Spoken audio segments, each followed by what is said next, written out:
UP के चुनाव में विपक्ष के तौर पर असदुद्दीन ओवैसी के जिक्र के बिना चुनाव पर चर्चा पूरी नहीं होती है।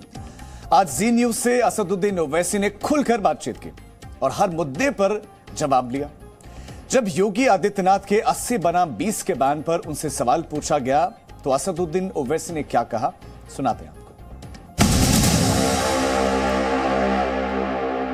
योगी आदित्यनाथ से पूछना चाहिए कि 20% कौन है और वो ये बता दें कि वो किस 20% की बात कर रहे हैं। क्या वो 20% इस भारत के नागरिक है या नहीं है?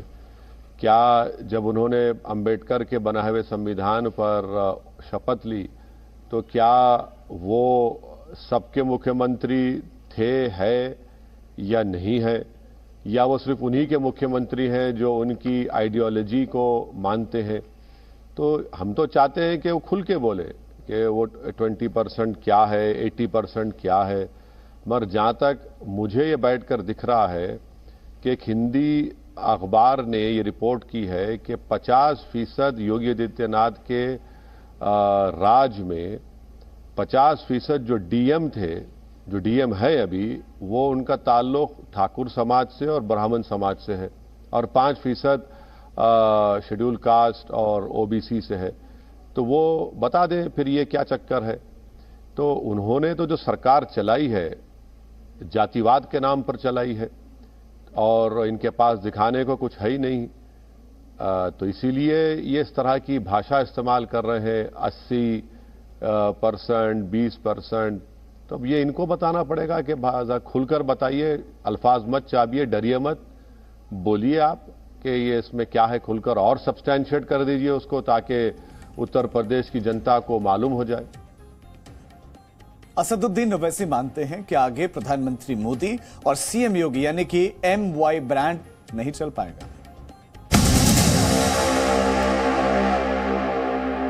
मैं सबसे पहले आपको ये बताना चाहूंगा कि मैं भारत के संविधान में जो सेकुलरिज्म का जिक्र है उसको सलाम करता हूं, उसको दिल से मानता हूं और मानता रहूंगा। मगर जो पॉलिटिकल सेकुलरिज्म को इन तमाम पॉलिटिकल पार्टीज ने एक फुटबॉल की तरह इस्तेमाल किया और उसको धोखे के तौर पर इस्तेमाल किया अल्पसंख्यक समाज से, मैं उस पॉलिटिकल सेकुलरिज्म को नहीं मानता, ना कभी मानूंगा उसको। क्योंकि पॉलिटिकल सेकुलरिज्म में और भारत के संविधान के सेकुलरिज्म में जमीन आसमान का फर्क है। भारत के संविधान में जो सेकुलरिज्म है वो बराबरी की, हिस्सेदारी की, इंसाफ की, वो हर भारत के नागरिक की जान की बराबरी की और सबको मौके मिले, उस सब की बात करता है। मगर जो पॉलिटिकल सेकुलरिज्म है वो सिर्फ वोट हासिल करने के लिए और धोखा देने के लिए इस्तेमाल हुआ है भारत की अल्पसंख्यक समाज के लिए, और जिसमें तमाम सो कॉल्ड सेकुलर पार्टीज भी हैं, बीजेपी भी है। तो मैं इसको नहीं मानता। अब रहा सवाल विजन क्या है, मेरा कोई विजन नहीं है, बल्कि जो विजन हमारे जो फोर फादर्स ने जो संविधान को बनाया था, जिसमें उन्होंने हम तमाम से कहा कि इस देश को मजबूत बनाना है तो लिबर्टी, इक्वालिटी, फ्रेटर्निटी, जस्टिस को हासिल करो, इंसाफ को कायम रखो, हिस्सेदारी की बात करो, सब चीजें बातें की गई हैं, भाईचारगी की बात की गई थी, हमारे फंडामेंटल राइट्स, हम तमाम के लिए, भारत के संविधान का फंडामेंटल राइट्स हम तमाम के लिए एक विजन है जिसके लिए हमको काम करना है और वही मेरा विजन है।